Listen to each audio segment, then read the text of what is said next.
Here we are with the golden calculator again. Always good to see that. Oh, got a real. Well, that's cool. Let me. In case I'm present. I'm not sure. Oh, yeah. Yeah, no, I get it. That's pretty funny. So I got one for you. If I was going to start a fire and I was going to use one of the keys on your calculator, which one would I use? You know, I would use the log key. Get it? Yeah, funny stuff. No, I'm not serious about starting a fire with you. Heck, if I was going to do that, I'd use Potato Head. He's much more flammable, so you got nothing to worry about. Yeah, okay. Hey, so anyways, what do you say we do some math, huh? Okay, that sounds good too. We're going to do least squares regression line. We want to do it appropriately. So are going to start by hitting the stat key. If in doubt, we're in a stat class, hit the stat key. We're going to edit stuff just like we did with one bar stats. What I've got is in list 1, I've got hours for a road trip. In list 2, I've got miles traveled. I want to look at this as a scatter plot.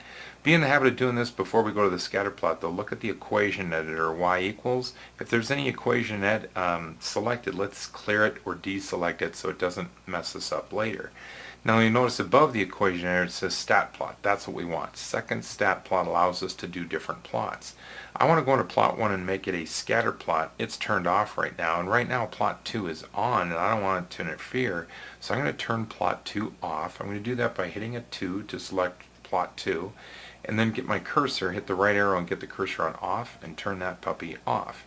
Now we're going to go back to second stat plot, and we're going to go to plot 1 and turn it on. Alright, so get the cursor on there and hit enter. Now you can see that right now, if we look at the type of graph, I've got a histogram selected and there's only one variable, x. But let's get the cursor on scatter plot and hit enter, and as soon as we do, the calculator is programmed to ask for both an x and a y list. We have list 1 and list 2, we're good to go. Now down here, this is the mark. Since we don't have many points, we can use a big symbol to show the points. If we had lots of points on a scatter plot, I would select one of these smaller points that don't take up as much space. But let's go with the plus sign. Let's get cursor there and do that. Now you may recall that we could set a window, the min and the max and all that stuff, but that's too much work. It hurts the brain. We're going to let the calculator do it. So we can do zoom, and if we do zoom 9, it'll automatically zoom in on the scatter plot, the stat plot that we have. So we do zoom and hit 9. Boom, it reconfigures the window. There's our scatter plot. Indeed, it looks fairly linear, so we're going to go ahead and order least squares regression lines. So now we go back to stat, and we're going to hit the calc menu. Right arrow to go to calculate, just like we did with one bar stats. We want option 8, this form of linear regression line where the y-intercept is first and the linear term is second. So option 8, it's going to ask for the x list and the y list. Well, I need list 1. List 1 is a secondary function right above the 1 key, so I go second L1 above the 1 key, and now that gives me list 1. Same thing with list 2. Second L2, good to go. So go down to calculate, hit enter, and boom, there we go. The older calculators, once you type in linear regression, then you get to a screen and you have to type in L1 and then comma L2. The comma is that button above the 7. Anyway, here we go. This is our equation. Y hat equals 14.5 plus 55.95, or about 56. So our slope is about 56 miles per hour is what we were traveling. Now another thing, I'm not seeing the r and the r squared because right now the calculator has the diagnostics turned off. I want to turn diagnostics on to get both the r and the r squared reported. So that is under catalog right above the 0. So second catalog above the 0, and we just scroll down to the d's.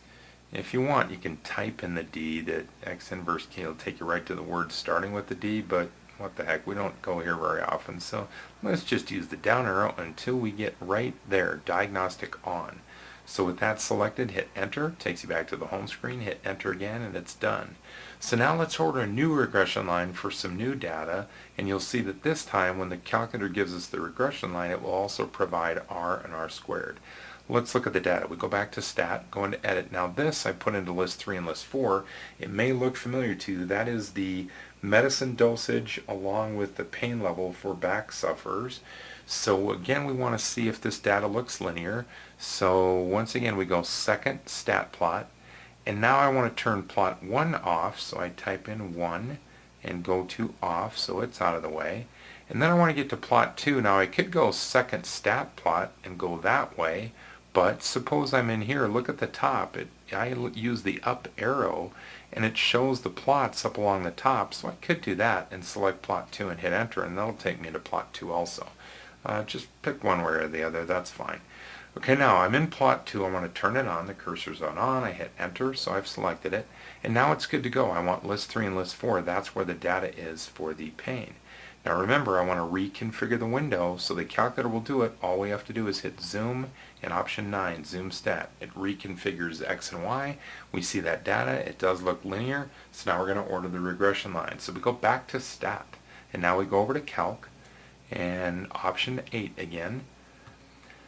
And then this time I'm going to add one more little twist. We're going to go, I got to have list 3 and list 4, so let's change this with the cursor there. Second L3, hit enter, and then second L4, we want list 4, hit enter.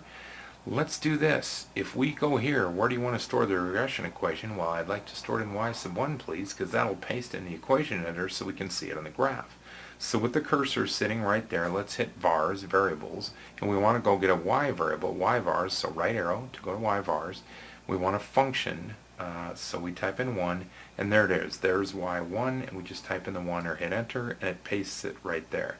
If you don't remember this, not the end of the world, but alright, here we go. Hit calculate. Now this time, it gives us that regression equation that we've seen in previous videos, y hat equals 74.4 minus 0.607x, but it also gives us the r squared and the r because we have diagnostics on, so it will always give us those diagnostics. Now I want to show you a couple more things. So here, let's hit y equals, and you can see that it pasted the equation in y equals, so that's cool. And now if we hit graph, it'll automatically graph the equation going through the data points. That's exciting. But what's even more practical is now we can let the calculator predict y values for us. Right above graph it says second table. Now I have the table set so it starts with the number 1 and it goes up in increments of 0.5. I did that because at window, right above window, it says second table set. I set the table to start at 1, and the change, it'll keep going by 0.5, and the independent and dependent variables are both on auto. But if instead I wanted to do this, I can go select ask for the independent variable, make sure you hit enter. Now you guys, when we go second table, instead of having to scroll way down to 60 milligrams or whatever, I could just type in 60 milligrams, hit enter, and boom, there's the predicted pain level. Golden Calculator, thank you so much.